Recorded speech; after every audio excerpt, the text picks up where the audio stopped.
En esta oportunidad hablaremos del oficial de justicia como funcionario judicial, de sus funciones y de sus deberes. Según el artículo 4 de la Ley 4, número 15, antes Decreto Ley 1550 de 1982, la conocida Ley Orgánica del Poder Judicial, son funcionarios de la Administración de Justicia los oficiales de justicia, es decir, los oficiales de justicia son funcionarios judiciales. Esto tiene consecuencias jurídicas muy específicas para su función y también para su persona. Concretamente, genera ciertos tipos de responsabilidad. En primer lugar, la responsabilidad civil, luego la eventual responsabilidad penal y finalmente la responsabilidad disciplinaria. En cuanto a la responsabilidad civil, debemos resaltar lo siguiente. Está próximo a la entrada en vigencia del Código Civil y Comercial sancionado por la Ley 26.994, que entrará en vigencia el 1 de agosto del 2015. Debido a esto, la presente exposición, además de considerar algunas cuestiones del anterior Código Civil, se centra fundamentalmente en las disposiciones del Código Civil y Comercial en cuanto a la tarea del oficial de justicia. En punto a la responsabilidad civil, el anterior Código Civil, el denominado Código de Versarfield, en su artículo 1109 específicamente disponía: todo el que ejecuta un hecho que por su culpa o negligencia ocasiona un daño a otro está obligado a la reparación del perjuicio. Este artículo estaba contenido en el título relativo a la responsabilidad por actos ilícitos que no son delitos, es decir, aquellos actos cometidos con culpa, no con dolo. Es decir, aquellos cometidos sin intención de dañar, pero que a pesar de esa falta de intención ocasionaron un daño en alguna persona. A continuación, y ya específicamente en relación con la actividad del funcionario público, el artículo 1112 del Código Civil de Versarfield expresamente disponía los hechos y las omisiones de los funcionarios públicos en el ejercicio de sus funciones por no cumplir sino de manera irregular las obligaciones legales que le están impuestas, están comprendidas en las disposiciones de este título. Esto implicaba algo muy importante.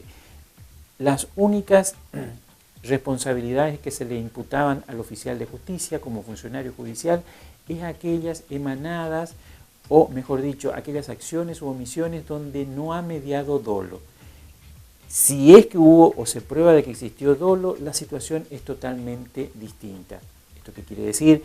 Que el oficial de justicia que pudo realizar algún acto que como consecuencia del mismo ocasiona un perjuicio a una persona, responde aún sin que medie intención de ocasionar ese daño. Por su parte, el Código Civil y Comercial, en el capítulo relativo a supuestos especiales de responsabilidad, contempla la situación de la responsabilidad del Estado por sus actos y omisiones. Y dentro de ese mismo capítulo se contempla la situación del funcionario público y del empleado público. Esto se encuentra regulado en el artículo 1766, que expresamente dispone los hechos y las omisiones de los funcionarios públicos en el ejercicio de sus funciones por no cumplir, sino de una manera irregular con las obligaciones que le están impuestas, se rigen por las disposiciones, normas y principios del derecho administrativo, nacional o local, según corresponda. Aquí es donde se produce la principal modificación en el Código Civil y Comercial. Saca de la esfera del derecho civil, concretamente del Código Civil, la responsabilidad atinente de los funcionarios públicos por sus actos y la coloca dentro de la esfera del derecho administrativo. Esto es trascendente, puesto que el derecho administrativo integra el cuerpo normativo que las provincias se reservaron en el momento de formar la Federación Argentina. Esto implica que las normas administrativas que rigen en las provincias son las únicas que van a regular la cuestión de la responsabilidad de los funcionarios públicos. Es decir, no existirá un código civil o una ley de responsabilidad estatal que rija en todo el ámbito de la nación.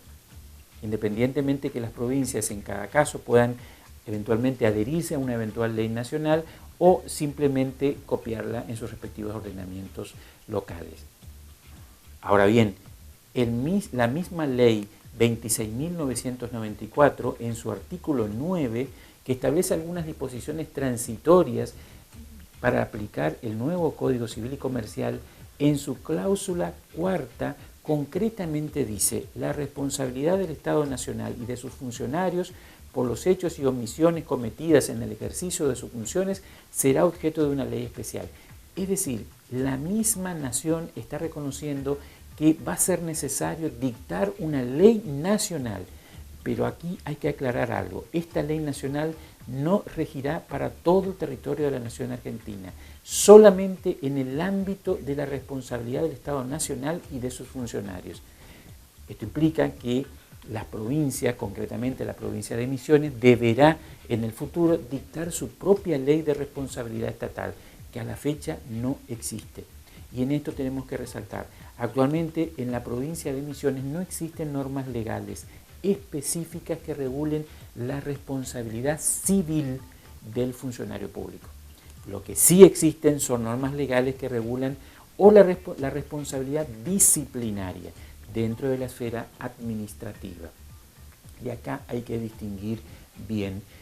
Estamos frente a dos tipos de responsabilidad: la responsabilidad civil y la responsabilidad disciplinaria en el ámbito del derecho administrativo. Ambas tienen finalidades distintas y respecto a la existencia del perjuicio tiene requerimientos también distintos.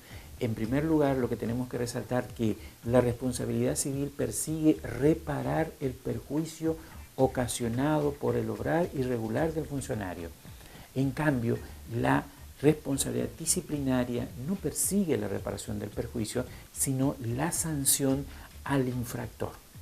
Es decir, detectada una infracción, un comportamiento irregular, lo único que le preocupa la responsabilidad disciplinaria es aplicar una sanción, determinar el autor, determinar su responsabilidad y aplicar una sanción. Ahora bien, en cuanto a la existencia del perjuicio, en la esfera civil es fundamental, siempre debe darse. Si no existe perjuicio, no existe responsabilidad civil. En cambio, en la esfera disciplinaria, aún sin perjuicio, el funcionario que incumple con las obligaciones legales a su cargo puede ser sancionado. En cuanto a la responsabilidad penal del oficial de justicia, la situación se encuentra regulada actualmente en el Código Penal. Y ahí, concretamente, en cuanto a la figura tipificada como abuso de autoridad y violación de los deberes del funcionario público. En el artículo 248, el Código Penal expresamente dispone: será reprimido con prisión de 1 mes a 2 años e inhabilitación especial por el doble de tiempo el funcionario público que dictare resoluciones u órdenes contrarias a las constituciones o leyes nacionales o provinciales, ejecutare las órdenes o resoluciones de esa clase existentes, es decir, contrarias a las constituciones y a las leyes nacionales o provinciales, y finalmente no ejecutare leyes cuyo cumplimiento le incumbiere. Por su parte, el artículo 249 establece: será reprimido con multa de pesos 650 a pesos 2.500 e inhabilitación especial de 1 mes a 1 año el funcionario público que ilegalmente omitiere, rehusare hacer o retardare algún acto de su oficio. En consecuencia, es delito y por consiguiente genera responsabilidad penal del funcionario, concretamente del oficial de justicia, ejecutar órdenes o resoluciones contrarias a las constituciones o leyes nacionales o provinciales. En esto tenemos que resaltar que el oficial de justicia actúa sometido al ordenamiento jurídico y no a la orden impartida por un magistrado judicial. El segundo también es delito: no ejecutar las leyes cuyo cumplimiento le incumbe. Y finalmente, omitir, rehusar o retardar algún acto de su oficio. Es decir, acá se encuentra la cuestión del retardo judicial. En cuanto a la responsabilidad del oficial de justicia en el ámbito del proceso, existen dos disposiciones en el ámbito del Código Procesal Civil y Comercial de la provincia que regulan la eventual responsabilidad del oficial de justicia por incumplir algunas disposiciones procesales. Es así que en el artículo 151, que regula la nulidad de la notificación, en su último párrafo expresamente dispone: el funcionario o empleado que practicó la notificación declarada nula incurre en faltas graves cuando la irregularidad le es imputable. Es decir, el funcionario que con su obrar irregular ocasionó la nulidad de la notificación es responsable de esa nulidad y por consiguiente debe reparar los perjuicios ocasionados. En igual sentido, el artículo 631, que regula los deberes y obligaciones del oficial notificador en el traslado de la demanda en el juicio de desalojo, expresamente dispone también en su último párrafo: el incumplimiento de los dispuestos en este artículo y en el anterior constituye falta grave del notificador. Es decir, tanto el artículo 630 como el artículo 631 establece un conjunto de deberes en cabeza del oficial de justicia que debe realizar en oportunidad de diligenciar la cédula de notificación del traslado de la demanda. Si se omite alguno de ellos o si se lo cumple de manera irregular, la responsabilidad recae en el oficial notificador o en el oficial de justicia, según sea el caso. En cuanto a la responsabilidad disciplinaria, todas las normas relativas a la responsabilidad disciplinaria del oficial de justicia se encuentran contenidas en el reglamento del Poder Judicial, en la parte de deberes de los magistrados, funcionarios y empleados del Poder Judicial, sin perjuicio de algunos deberes en concreto que ahora pasaremos a estudiar más adelante. En consecuencia, la responsabilidad civil, tenemos el artículo 1766 del Código Civil y Comercial, que incluye la responsabilidad civil del funcionario público dentro de la esfera del derecho administrativo local, que es ratificado por el artículo 9 de la Ley 26.994, al estipular que la responsabilidad del Estado Nacional será objeto de una ley especial. Es decir, esta norma es aplicable en el sentido de que también la provincia de Misiones deberá en el futuro dictar su propia ley de responsabilidad estatal. Por su parte, la responsabilidad penal está contenida en los artículos 248 del Código Penal y en el artículo 249, que se relacionan con el abuso de autoridad y la violación de los deberes de funcionario público. Y finalmente, en el ámbito estrictamente procesal, los artículos 151 del Código Procesal Civil y 631 del Código Procesal Civil, que regulan a su turno las consecuencias del obrar irregular del oficial de justicia durante la diligencia de notificación. En cuanto a los deberes del oficial de justicia, debemos resaltar que también existen tres esferas fundamentales. En primer lugar, la esfera contenida en el Código Civil y Comercial próximo a entrar en vigencia.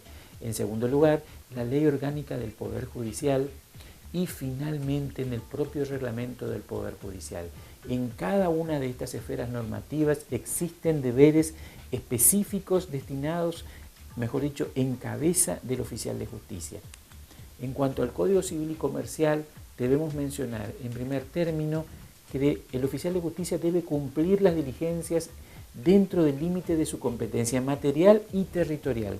Esto lo establece específicamente el artículo 209, inciso B del Código Civil y Comercial. Esto implica, en primer lugar, que debe cumplir exclusivamente aquellas diligencias para las que está debidamente autorizado. Únicamente puede diligenciar cédulas y mandamientos. Y esto surge del artículo 186 del Reglamento del Poder Judicial, que es el que establece qué actos o qué instrumentos pueden ser objeto de la tarea del oficial de justicia. Seguidamente, también, dentro de la misma esfera de competencia, debe cumplir las diligencias dentro del territorio que le fue asignado legal o reglamentariamente. Esto surge de una interpretación armónica entre los artículos 290, inciso A del Código Civil y Comercial y el artículo 203 del Reglamento del Poder Judicial, que establece la posibilidad de la existencia de zonas asignadas por el jefe de la oficina de mandamientos del lugar a cada oficial de justicia que pertenece a esa oficina. También debe firmar los instrumentos que expide, tanto las actas de diligencia de los mandamientos como las actas de diligencia de la cédula de notificación. Esto surge del artículo 290, inciso B del Código Civil y Comercial. En igual sentido, debe salvar las enmiendas, los agregados, las borraduras, los agregados entre líneas y las alteraciones del texto de los instrumentos que redacta. Esto surge del artículo 294, puesto que todas estas situaciones, si no han sido debidamente salvadas, afectan la validez del instrumento. A punto tal que el propio Código Civil y Comercial dice que no son válidas tales instrumentos. Consecuencia de esta disposición, debe devolver todo instrumento que tengan agregados, enmiendas, borraduras, alteraciones en su texto, agregados entre líneas que no han sido debidamente salvados antes de la firma de la persona que los pide. Por ejemplo, en el caso de las cédulas, antes de la firma del abogado o del secretario del juzgado y en el caso de los mandamientos, antes de la firma del secretario. Esto también surge del artículo 294 del Código Civil y Comercial. Siguiendo dentro del artículo del Código Civil y Comercial, debe mencionarse que debe abstenerse de contradecir, variar o alterar el contenido de las declaraciones enunciadas en los instrumentos públicos que redactó, firmó y entregó. Esto se relaciona con lo que el Código Civil y Comercial ha dado en llamar el principio de incolumnidad, contenido en el artículo 297, en virtud del cual, una vez redactado, firmado y, en el caso del oficial de justicia, entregado el documento, ya no se puede variar de ninguna manera el contenido del documento. Y en esto debemos resaltar, no solo no se debe variar el contenido mismo del texto a través de enmiendas, borraduras, testaduras o alguna alteración material, sino en una declaración en relación con tales instrumentos tampoco pueden introducir elementos distintos o nuevos que cambien el sentido del acto realizado por el oficial de justicia. También debe realizar las diligencias únicamente con las personas hábiles para recibir el acto. Esto es lo que surge del artículo 261 del Código Civil y Comercial. Ahora bien, ¿cuáles son las personas hábiles para recibir el acto del oficial de justicia? En el nuevo código hay disposiciones específicas al respecto. En tal sentido, debe abstenerse de realizar la diligencia con personas privadas de su razón, siempre y cuando esa situación sea manifiesta. Esto es lo que surge de una interpretación armónica del artículo 31, inciso A del Código Civil, que establece que la incapacidad es la excepción y la capacidad es la regla, y el artículo 261, inciso A, que precisamente regula la situación de los denominados actos involuntarios, que se estiman aquellos realizados sin discernimiento. Y el artículo dice, se estima que son actos realizados sin discernimiento los realizados por personas privadas de su libertad. En consecuencia, el oficial de justicia, cuando encuentra manifiesta la privación de la razón de la persona que es con quien se entiende durante un acto, debe abstenerse de realizar la diligencia con esa persona e intentar por todos los medios posibles realizar la diligencia con otra persona hábil del lugar o, en su caso, retornar en un momento en donde se encuentra alguna persona hábil. En igual sentido, también se debe realizar la diligencia únicamente con personas mayores de 13 años. Esto es lo que surge del artículo 261, inciso C, que dice que es hábil toda persona que tiene cuenta con 13 años de edad para cualquier acto lícito. Y el acto de recibir una cédula es un acto lícito. Siguiendo con las disposiciones del Código Civil, el oficial de justicia debe dar intervención a 2 testigos cuando la diligencia se realiza con una persona con discapacidad auditiva. Esto es lo que surge del artículo 304 del Código Civil y Comercial, que exige la presencia de estas personas simplemente para dejar constancia, o mejor dicho, para declarar que la persona con discapacidad ha comprendido los alcances del acto. En cuanto a la Ley Orgánica del Poder Judicial, el artículo 130 contiene una serie de deberes dirigidos al oficial de justicia. En primer término, debe cumplir al día con las diligencias que se le encomiendan. Y en esto tenemos que resaltar, cumplir al día no significa de ninguna manera cumplir en el día, sino que debe ser interpretado como cumplir dentro de los plazos legales o reglamentarios las diligencias que se le encomiendan. El tema de los plazos es motivo de otra presentación. Asimismo, establece que el oficial de justicia debe responder personalmente por los daños que causen por cumplimiento tardío de su cometido, salvo causa justificada. Desde esta perspectiva, los plazos legales o reglamentarios, concretamente su conocimiento, es fundamental para el oficial de justicia para evitar caer en responsabilidad. En cuanto al reglamento del Poder Judicial, también existen algunos deberes específicos dirigidos al oficial de justicia. Concretamente, deberá cumplir sus diligencias dentro de la zona de competencia territorial asignada, según surge de los artículos 190 y 203 del reglamento. Debe cumplir con las diligencias dentro del término de 8 días hábiles de recibido de los instrumentos, según surge en el artículo 200 del reglamento, en una interpretación extensiva que alcanza no solo a los mandamientos, como expresamente regula el artículo, sino también a las cédulas. En igual sentido, deberá permanecer en su oficina los días lunes y miércoles hasta las 10 horas para convenir con las partes interesadas la fecha y hora de cumplimiento de las diligencias que deben realizarse con su intervención, sea para transportar al oficial de justicia, en el caso de las cédulas, fuera del radio de provisión de medios para su movilidad, o directamente en los casos de los mandamientos, donde se encuentran ordenados la intervención de la parte interesada por decisión del propio juez de la causa. En igual sentido, deberá consignar el acuerdo sobre la fecha y hora para realizar la diligencia en el margen del instrumento, con la firma del interesado. Esto surge del artículo 200 del Reglamento del Poder Judicial.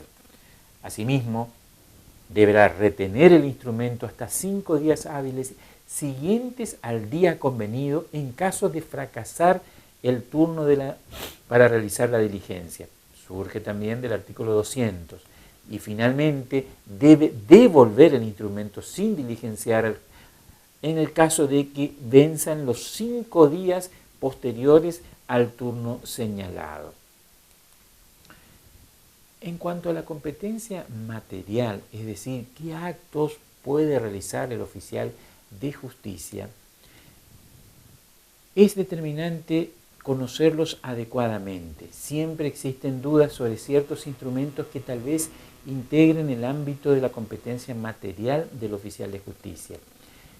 Ahora, la pregunta que se impone es, ¿cuáles son los únicos instrumentos que puede diligenciar? Según el artículo 186 del Reglamento del Poder Judicial, los oficiales de justicia tendrán a su cargo la tramitación de los mandamientos y notificaciones que expidan los tribunales de la provincia. Es decir, solamente tienen competencia para intervenir en diligencia de cédulas, notificaciones, como dice el reglamento, o de mandamientos, como expresamente lo dispone. Lo que implica que está excluido de intervenir la diligencia de oficios. Los oficios no pueden ser interpretados como notificaciones, sino simplemente ciertos pedidos realizados por el juez de la causa a ciertas personas humanas o jurídicas para que informen algo. Generalmente los oficios tienen la finalidad de informar algo. Los oficios están totalmente excluidos de la labor del oficial de justicia. El oficial de justicia que se encuentre ante el requerimiento de una persona de que diligencia o debe diligenciar un oficio, debe abstenerse de realizar el acto, puesto que si lo realiza, ese acto es nulo y puede ocasionar su responsabilidad civil, penal e incluso disciplinaria. Entonces, el oficial de justicia solo puede diligenciar cédulas y mandamientos. Muchas gracias.